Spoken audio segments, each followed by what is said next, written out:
अब जो लंग्स के पेशेंट हैं, ब्रेथलेसनेस के पेशेंट हैं, साइनस के पेशेंट हैं, हेडेक के पेशेंट हैं, माइग्रेन के पेशेंट हैं, तो ये सारी बीमारियों से कोई लेना देना अगर है, या फिर आप उनमें से जिनको जल्दी जल्दी खांसी जुकाम बुखार होता है, एटलीस्ट खांसी जुकाम होता है जिनको, अगर आप इनमें से कोई पेशेंट अपने आप को रिलेट करते हैं, तो ये जो मैं बता रहा हूँ अगले 2-3 मिनट में या 5 मिनट में, ये टेक्निक को आपको समझना है, इसको इम्प्लीमेंट करना है। ये बड़ी तेज़ी से काम करता है और ये कोई भी कर सकता है घर पे। यहाँ पे समझना पड़ेगा, पहले थोड़ी थ्योरी समझ लेते हैं इसकी। साइनस, साइनस क्या है? अभी आपने साइनस का सवाल पूछा, व्हाट इज साइनस? आपके इस एरिया में खाली जगह होती है, इधर इधर इधर, इस खाली जगह का नाम है साइनस। एक खाली जगह, that is called sinus. Sinus ये है। साइनस में अगर ब्लॉकेज हो गया, वहाँ पे अगर कफ इकट्ठा रह गया, तो उसे साइनस की दिक्कत बोलेंगे, ठीक है ना, जिसकी वजह से हेडेक हो सकता है, जिसकी वजह से नाक बह सकता है, जिसकी वजह से ब्रेथलेसनेस हो सकती है, ये सारी दिक्कतें हो सकती है, जिसकी वजह से बार बार फ्लू लग सकता है। तो ये साइनस है, ये साइनस को ठीक करना है। साइनस को ठीक करने के लिए क्या, उसको उस साइनस में होता क्या है उसके अंदर नाइट्रिक ऑक्साइड NO, जिसका जिक्र मैंने पहले भी किया है, वो रहता है। नाइट्रिक ऑक्साइड क्या है? नाइट्रिक ऑक्साइड आप बोल सकते हैं एक तरह का क्लींजिंग एजेंट, राइट। जिस तरह से एक कपड़ा है, उस कपड़े को अगर गंदा हो गया तो क्लींजिंग एजेंट क्या हुआ आपके लिए? Washing powder. तो आपके बॉडी का जो वॉशिंग पाउडर है उसका नाम नाइट्रिक ऑक्साइड है। नाइट्रिक ऑक्साइड कहाँ पे बनता है? नाइट्रिक ऑक्साइड साइनस के अंदर ही बनता है, इकट्ठा होता है। और कहाँ बनता है? आपके ब्लड वेसल के अंदर बनता है। तो वो लगातार क्लीन कर रही है, आप अपने बॉडी को लगातार पोल्यूट कर रहे हैं, जो भी कुछ खा रहे हैं, जो भी कुछ ब्रीथ कर रहे हैं, है ना, और उसको क्लीन करने का काम बॉडी कर रही है through nitric oxide, which is the cleansing agent. Nitric oxide सबसे ज़्यादा कैसे, किस चीज़ से बनता है? मैंने कल बताया था आपको, पत्तों से, याद आ गया। सेकेंड किस चीज़ से बनता है? वेजिटेबल से। थर्ड सबसे ज़्यादा किस चीज़ से बनता है? फ्रूट से। ये तीनों चीज़ तो अपने डाइट में इंक्लूड कर दिया। एक चौथी चीज़ आपको इंक्लूड करनी है, जो अभी हम डिस्कस कर रहे हैं, खास तौर पे sinus, lung disorder, lung cancer या हेडेक, माइग्रेन, ब्रेन से जुड़ी हुई चीज़ों के लिए। तो उसको हम समझ लेते हैं। तो साइनस क्या है समझ गए हम। अब मान लीजिए कि आपके पास एक कपड़ा है, ये कपड़ा गंदा है, इस कपड़े को आपको क्लीन करना है। तो क्लींजिंग एजेंट क्या है? वॉशिंग पाउडर है ना। तो इसके ऊपर वॉशिंग पाउडर रख दिया तो क्या क्लीन हो जाएगा ये? लेकिन कुछ और भी चाहिए इसके लिए, पानी। ठीक है भाई, ये कपड़ा है और मैंने इसको क्लीनिंग एजेंट वॉशिंग पाउडर रख दिया, पानी में डाल दिया, अब क्लीन हो जाएगा? रगड़ना पड़ेगा। 3 फैक्टर जब साथ में होंगे तो ही क्लीनिंग एक्टिविटी होगी। ठीक उसी तरह से आपके साइनस में क्लींजिंग एजेंट आ तो गया, लेकिन वो क्लींजिंग एजेंट आना काफ़ी नहीं है, राइट। उसके साथ पानी भी चाहिए, लिक्विड चाहिए जिससे वो जाए, और फिर रगड़ना भी चाहिए। इस स्लाइड को वो कर दो, स्विच करो। तो म्यूकस जो लिक्विड हमारे पूरे रेस्पिरेटरी ट्रैक में होता है, ये है पानी बोल सकते हैं इसको, है ना।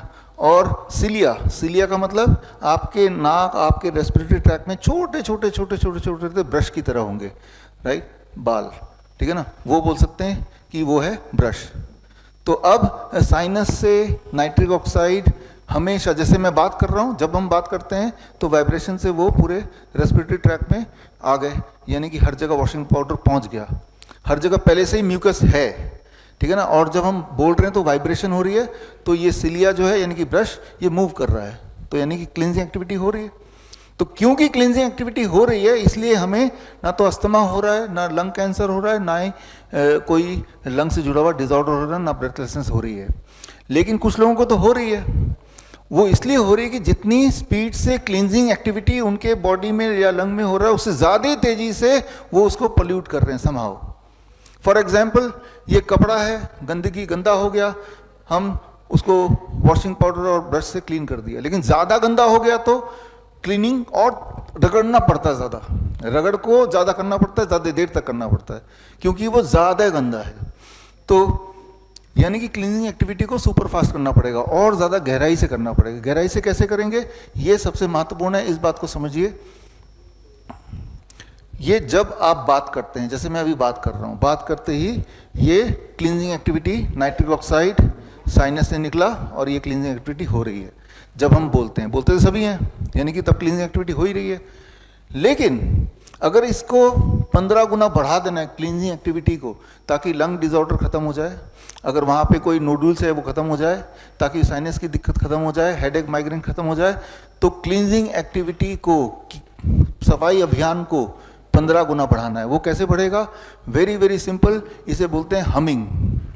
जब आप ओम बोलते हैं, ओम, है ना, तो जब मुंह बंद हुआ और एक आवाज आ रही है, एक वाइब्रेशन हो रहा है, ये वाइब्रेशन में आपकी क्लींजिंग एक्टिविटी, नाइट्रोक्साइड प्रोडक्शन 15%, यानी कि 1500% बढ़ जाता है उस दौरान, है। तो जिससे इस तरह की दिक्कतें जो आप पूछ भी रहे हैं कि साइनस की दिक्कतें, या आप पूछ भी रहे हैं लंग का डिसऑर्डर, वो ठीक होता है। इसके कई सारे रेफरेंसेस हैं, आप देख रहे हैं, ये एविडेंसेस हैं, राइट। एलर्जिक रिएक्शन होता है, वो सब कुछ ये एविडेंसेस हैं। दीज आर ऑल एविडेंसेस जो आपके आंखों के सामने आपने देखे। वीडियो में रिकॉर्ड हो रहा है तो वीडियो मिल जाएगा, तो ये आप एक्सट्रैक्ट कर सकते हैं और पढ़ सकते हैं, ढूंढ सकते हैं गूगल में इसको, इंटरनेट में, है ना। तो अब करना क्या होगा? ऐसे लोगों को करना क्या चाहिए? ऐसे लोगों को सिंपली इतना करना है कि हर दिन 20 से 25 मिनट, हो सके तो 30 मिनट हमिंग करना है। हमिंग कैसे? कुछ लोग तो ओम, ये तो भ्रामरी प्राणायाम में होता ही है, तो उन्होंने प्राणायाम में हमिंग को डाल दिया। लेकिन ये कोई जरूरी नहीं कि ओम बोलेंगे तो ही वो काम करेगा। मुंह बंद करके कुछ भी बोलिए, गाना गाइए, तब भी काम करेगा। मुंह बंद करके जब आवाज निकालने की कोशिश करेंगे, उससे जो वाइब्रेशन होता है, that is called humming. And when we do it for few minutes, तो आपकी क्लींजिंग ज्यादा होगी और आप देखेंगे कि 4-5 दिन के अंदर आपकी जो रेस्पिरेटरी ट्रैक्ट प्रॉब्लम है उसमें आराम मिलना शुरू हो जाएगा। तो इसमें कोई समय नहीं है, कभी भी कर सकते हैं। बड़ी से बड़ी बीमारी का आसान से आसान इलाज घर बैठे ही हो सकता है। अधिक जानकारी के लिए कांटेक्ट करें नियरेस्ट डॉक्टर BRC क्लिनिक @